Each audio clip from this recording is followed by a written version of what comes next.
туугандар, мына бүгүн биз Москва шаарындагы город Королевко келдик. Замир эжеден кабар алганы келип отурабыз. Азыр Замир эженин акыбалы кандай экенин үйгө кирип баарын сиздерге жеткизебиз. Урматтуу момун мусулман бир туугандарым, мына бүгүн 25 апрель Мекенчил жаштар канаты кайрымдуулук уюму биз Замир эженин үйүнө келип кабар алып отурабыз. Ушундан толук 1 жыл мурун Ороз айында Замир эжеден бизге кайрылуу түшүп, башында операция кылыш керек, срочный операция деп биз аябай кошо чуркап аракет кылып операциясына жардам берген болчубуз. Ошол кайрадан мына убакыт өтүп 1 жыл убакыт өткөндөн кийин азыркы учурда дагы башында киста өсүп чыгыптыр деп бизге кайрылуу түшкөн. Азыр дагы кабар алганы келип отурабыз. Замир эже, айтсаңыз, эмнеден улам мындай болуп калды? Буга чейин дагы сиз лечение кылып жүрдүңүз да 1 жылдын ичинде. Азыр эми врачтар эмне деп атат? Дагы операция болушуңуз керекпи, кандай болуш керек? Ошол боюнча өзүңүз элге маалымат берип кетсеңиз, Ассаламу алейкум. Урматтуу мусулман бир туугандарым, сиздерге миң ыраазымын. Башым жерге тийгинче силерден ыраазымын. Урматтуу мусулман бир туугандарым, мен ушул 1 жыл мурда мага жардам бергенлиңер эсиңерде болсо, мен былтыр да ушул маалда башыман операция болуп акча топтогонго жардам бергенсиңер. Миң шүгүр, миң рахмат силерге. Ушул Мекенчил жаштар канатынын уюму аркылуу ютубка чыкканмын. Дагы мени башыма эми дагы киста өсүп чыгып алыптыр. Ошону тез күндө эми дагы лучевой хирургический операция дейт, күйдүрүш керек экен ошо кистаны. Мени өпкөм 4 степень рак злокачественный. Ошо метастаз берип атат. Балдарым жаш, өзүм жалгыз энемин. Урматтуу жүрөгү жумшак торикер калкым, силерден сураныч жардамыңарды аябагыла.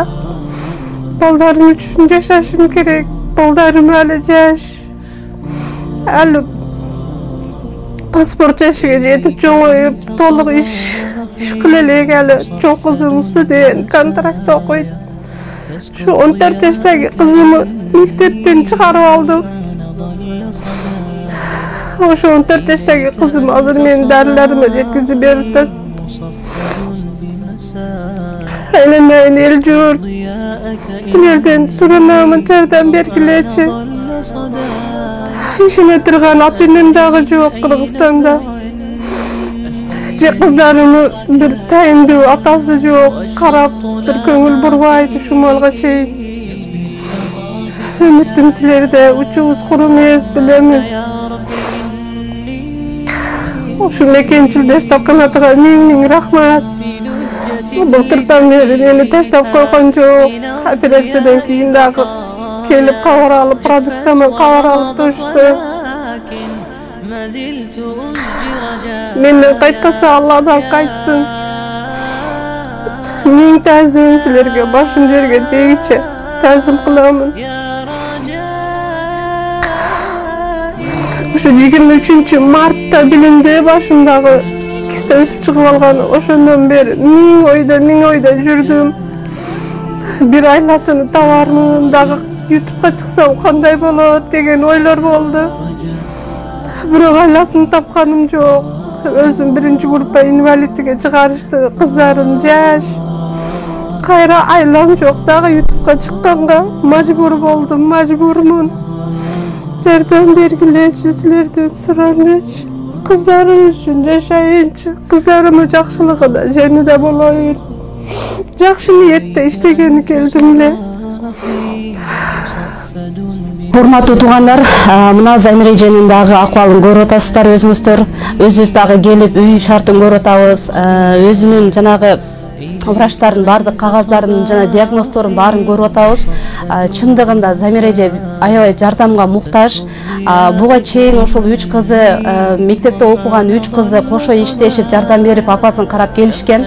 Азыр дагы өзү айткандай 14 жашар кызы жанагындай 8 саат иштеп ошол апасын карабашып атат экен.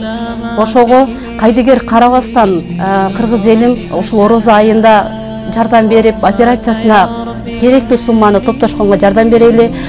Жана да Замира эже бизден ошол Мекенчил жаштар канаты кайрымдуулук уюмунун атынан аз да болсо биздин өзүбүздүн салымыбыз жана бизде ушул фитр садака деп ушундай кайрымдуу биздин бир туугандарыбыз бизге акча которуп аткан элдерибиз бар.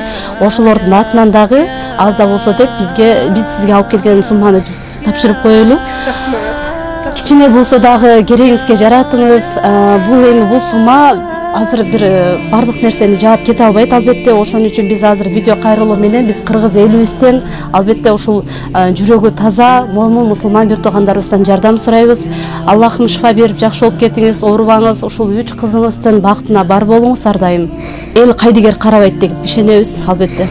Сизге ден соолук каалайбыз эже. Рахмат, Алла разы болсун, бардыгыңардан Алла разы болсун. Ыйлабаңыз, баары жакшы болот.